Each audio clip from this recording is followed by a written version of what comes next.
नमस्कार जी, राजस्थान देख रहे हैं आप। आपके साथ हूं मैं लवीना राज। चले सबसे पहले आपको सीधा वाराणसी लिए चलते हैं, जहां प्रधानमंत्री नरेंद्र मोदी इस वक्त संबोधित कर रहे हैं। वहीं काला चावल 8,500 रुपये प्रति क्विंटल बिका है।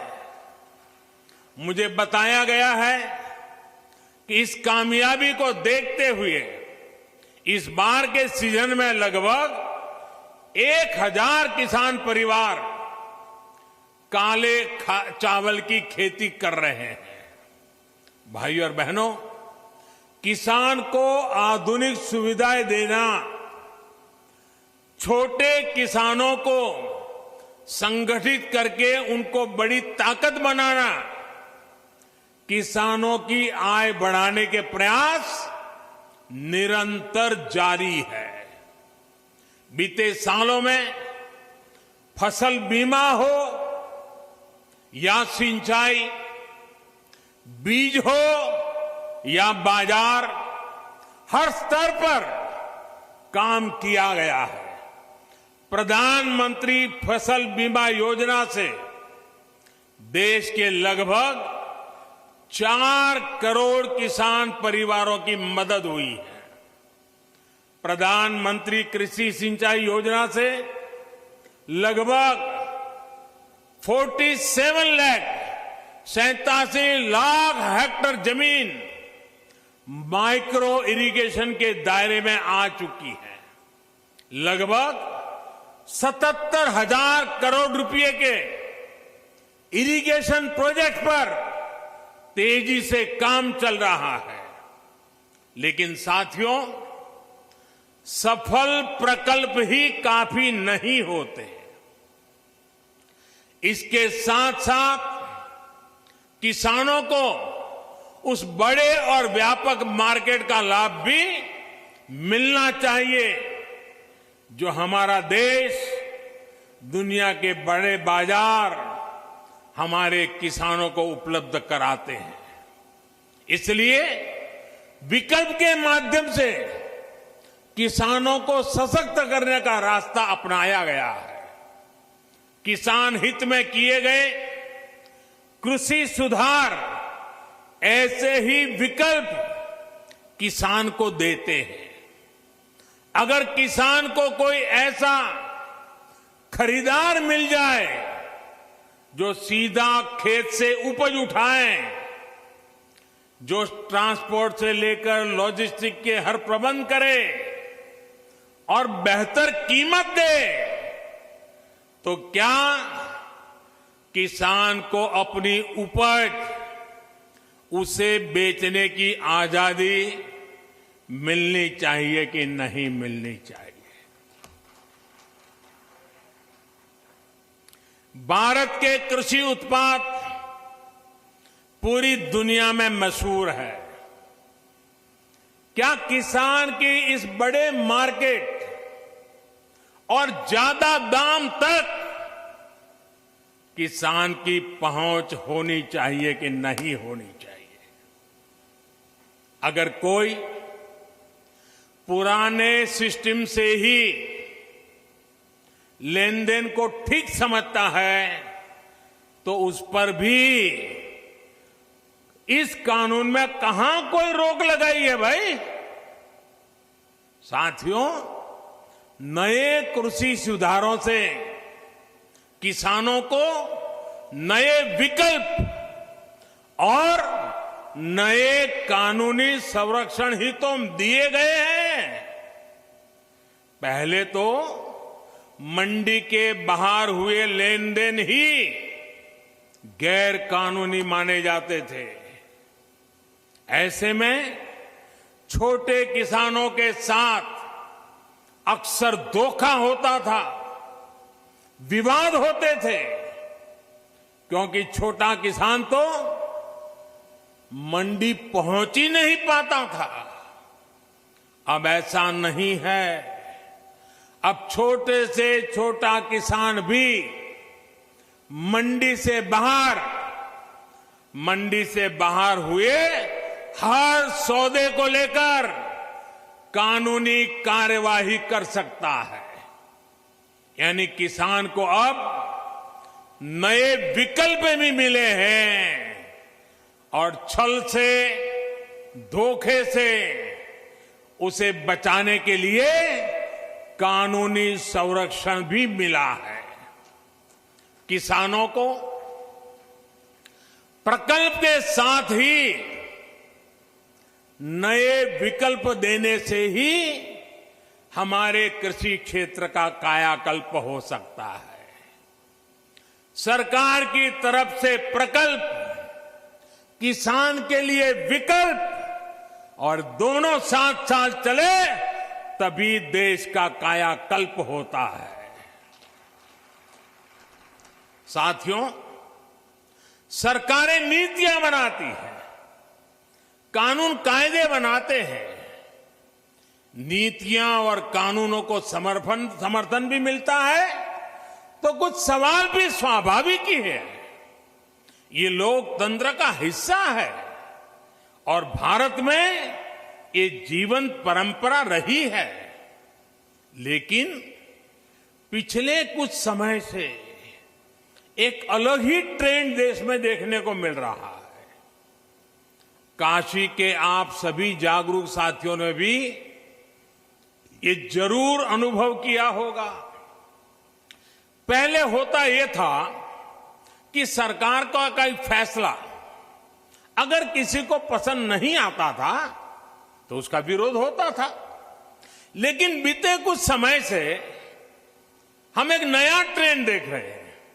हम अब देख रहे हैं कि अब विरोध का आधार फैसला नहीं, बल्कि भ्रम फैलाकर, आशंकाएं फैलाकर, फिर तो भविष्य में ऐसा होगा, फिर तो भविष्य में ऐसा होगा, अब तो ये होने वाला है, उसको आधार बनाया जा रहा है। अपप्रचार किया जाता है कि भाई फैसला तो ठीक है, लेकिन पता नहीं इससे आगे चलकर क्या क्या होगा, और फिर कहते हैं ऐसा होगा। जो अभी हुआ ही नहीं है, जो कभी होगा ही नहीं, उसको लेकर समाज में भ्रम फैलाया जाता है। ऐतिहासिक कृषि सुधारों के मामले में भी जानबूझकर यही खेल खेला जा रहा है। हमें याद रखना है, ये वही लोग हैं जिन्होंने दशकों तक किसानों के साथ लगातार छल किया है। अब जैसे एमएसपी तो घोषित होता था, लेकिन एमएसपी पर खरीद बहुत कम की जाती थी। घोषणाएं होती थी, खरीद नहीं होती थी। सालों तक एमएसपी को लेकर छल किया गया। किसानों के नाम पर बड़े बड़े कर्ज माफी के पैकेज घोषित किए जाते थे, लेकिन छोटे और सीमांत किसानों तक ये पहुंचते ही नहीं थे। यानी कर्ज माफी को लेकर भी छल किया गया। किसानों के नाम पर बड़ी बड़ी योजनाएं घोषित होती थी, लेकिन वो खुद मानते थे कि 1 रुपये में से सिर्फ 15 पैसे ही किसान तक पहुंचते हैं। यानी योजनाओं के नाम पर छल, किसानों के नाम पर खाद पर बहुत बड़ी सब्सिडी दी गई, लेकिन ये फर्टिलाइजर खेत से ज्यादा काला बाजारियों के पास पहुंच जाता था। यानी यूरिया खाद के नाम पर भी छल। किसानों को प्रोडक्टिविटी बढ़ाने के लिए कहा गया, लेकिन प्रॉफिटेबिलिटी किसान के बजाय किसी और की सुनिश्चित की गई। पहले वोट के लिए वादा और फिर छल, यही खेल लंबे समय तक देश में चलता रहा है। साथियों, जब इतिहास छल का रहा हो तब दो बातें बड़ी स्वाभाविक है। पहली ये कि किसान अगर सरकारों की बातों से कई बार आशंकित रहता है तो उसके पीछे दशकों का ये लंबा छल का इतिहास है। और दूसरी ये कि जिन्होंने वादे तोड़े, छल किया, उनके लिए ये झूठ फैलाना एक प्रकार से आदत बन गई है, मजबूरी बन चुका है। जो पहले होता था वैसा ही अब भी होने वाला है, क्योंकि उन्होंने ऐसा ही किया था। इसलिए वही फॉर्मूला लगा करके आज भी देख रहे हैं। लेकिन जब इस सरकार का ट्रैक रिकॉर्ड देखोगे तो सच आपके सामने खुल करके आ जाएगा।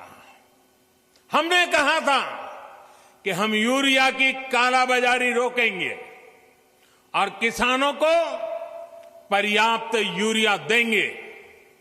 बीते 6 साल में यूरिया की कमी नहीं होने दी। पहले तो यूरिया ब्लैक में लेना पड़ता है। यूरिया के लिए रात रात लाइन में ला करके रात को बाहर ठंड में सोना पड़ता था और कई बार यूरिया लेने वाले किसानों पर लाठीचार्ज की घटनाएं होती थी। आज ये सब बंद हो गया। यहां तक कि कोरोना लॉकडाउन तक, उसमें भी जब लगभग हर गतिविधि बंद थी, तब भी हमने यूरिया पहुंचाने में दिक्कत नहीं आने दी गई। हमने वादा किया था कि स्वामीनाथन आयोग की सिफारिश के अनुकूल लागत का 1.5 गुना एमएसपी देंगे। ये वादा सिर्फ कागज पर ही नहीं, ये वादा हमने पूरा किया। और इतना ही नहीं, किसान के बैंक खाते तक पैसे पहुंचे, इसका प्रबंध किया।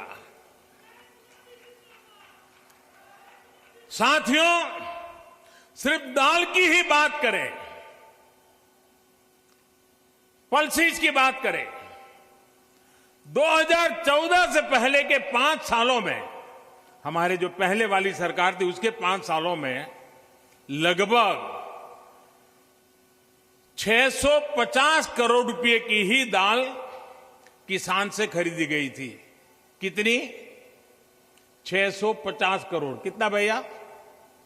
जरा बताइए, पूरे देश में कितना? 650 करोड़। लेकिन हमने 5 साल में क्या किया आकर के? हमारे 5 सालों में हमने लगभग 49,000 करोड़, 49,000 करोड़, यानी करीब करीब 50,000 करोड़ रुपए की दालें एमएसपी पर खरीदी है। यानी लगभग 75 गुना बढ़ोतरी।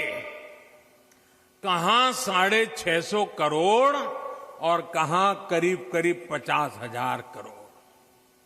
2014 से पहले के 5 सालों में, उनकी आखिरी सरकार की मैं बात कर रहा हूं, 5 सालों में पहले की सरकार ने 2 लाख करोड़ रुपए का धान खरीदा था पूरे देश में, 2 लाख करोड़ का एमएसपी पर। लेकिन हमने हमारे 5 साल में धान के लिए 5 लाख करोड़ रुपए एमएसपी के रूप में किसानों तक हमने पहुंचा दिए हैं साथियों। यानी लगभग 2.5 गुना ज्यादा पैसा किसान के पास पहुंचा है। 2014 से पहले के 5 सालों में गेहूं की खरीद पर 1.5 लाख करोड़ रुपए के आसपास ही किसानों को मिला। 1.5 लाख करोड़ उनकी सरकार के 5 साल। हमने 5 साल में गेहूं पर 3 लाख करोड़ रुपए किसानों को एमएसपी का मिल चुका है, यानी लगभग 2 गुना। अब आप ही बताइए कि अगर मंडियां और एमएसपी को ही हटाना था तो इतनी बड़ी हम ताकत क्यों देते भाई? हम इन पर इतना निवेश ही क्यों करते? हमारी सरकार तो मंडियों को और आधुनिक बनाने के लिए मजबूत बनाने के लिए करोड़ों रुपए खर्च कर रही है। भाइयों और बहनों, आपको याद रखना है, यही लोग हैं जो पीएम किसान सम्मान निधि को लेकर ये लोग हर गली मोहल्ले में, हर प्रेस कॉन्फ्रेंस में, हर ट्विटर में सवाल उठाते थे। यही लोग अफवाह फैलाते थे, ये मोदी है, ये चुनाव है ना, इसलिए ये किसान सम्मान निधि लेके आया है, ये 2000 रुपया एक बार दे देगा, दोबारा कभी नहीं देगा। दूसरा झूठ चलाया कि ये 2000 अभी दे रहा है, लेकिन चुनाव पूरा हो गया या तब ब्याज समेत वापस ले लेगा। आप हैरान हो जाएंगे, एक राज्य में तो इतना झूठ फैलाया कि किसानों ने कहा भाई हमें 2000 रुपये नहीं चाहिए, यहां तक झूठ फैलाया। कुछ राज्य ऐसे भी हैं, एक राज्य जो किसान के नाम से बातें कर रहे हैं, उन्होंने तो प्रधानमंत्री किसान सम्मान निधि योजना को अपने राज्य में लागू ही नहीं होने दिया, क्योंकि अगर ये पैसा किसानों के पास पहुंच गया और कहीं मोदी का जय जयकार हो गया तो फिर तो हमारी राजनीति खत्म हो जाएगी। किसानों के जेब में पैसा नहीं जाने दिया। मैं उन राज्य के किसानों से कहना चाहता हूं, आने वाले समय में जब भी हमारी सरकार बनेगी, ये पैसा भी मैं वहां के किसानों को दे के रहूंगा।